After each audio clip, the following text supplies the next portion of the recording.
What in heaven's name brought you to Casablanca? My health. I came to Casablanca for the waters. The waters? What waters? We're in the desert. I was misinformed. Oh, hello, visitors. How are you today? Ruff, read the next devotion before they run away. Yes, my lady. Devotion 4. Naomi was heading home, but before she left, she told her 2 daughters-in-law to stay there in Moab. She explained to them that based on the Jewish law of kinsman redeemer, if she had any more sons or near relatives, they could expect someone to marry them if they came with her. But since she was now, she thought, totally bereft of family, they should not come, and no one else would have anything to do with them, since they were Moabites. Both of the girls had vowed to go with her, but once she explained things, a divergent picture began to emerge. Ruth 1:14.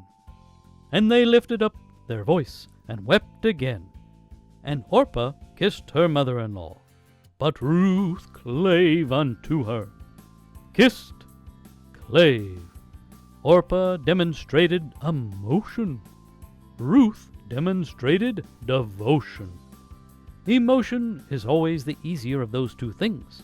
Emotion says, I feel. Devotion says, I am committed no matter how I feel. Emotion rises and falls on the circumstances of the day. Devotion stays steady, no matter the circumstances. This, in a microcosm, is why some people can be counted on to be faithful, and others must constantly be prodded and petted and coddled. Some are emotional about God, some are devoted to God.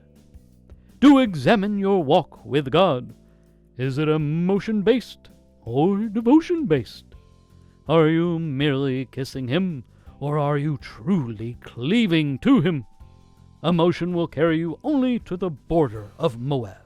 Devotion will carry you all the way across the Jordan and headlong in whatever uncertainties may lay ahead, and from there into all of the blessings God has waiting for you at the end of the trial.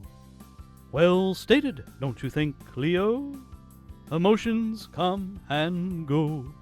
Yes, sir, Mr. Ruff. We need a devotion. Thanks for watching. Have a blessed day.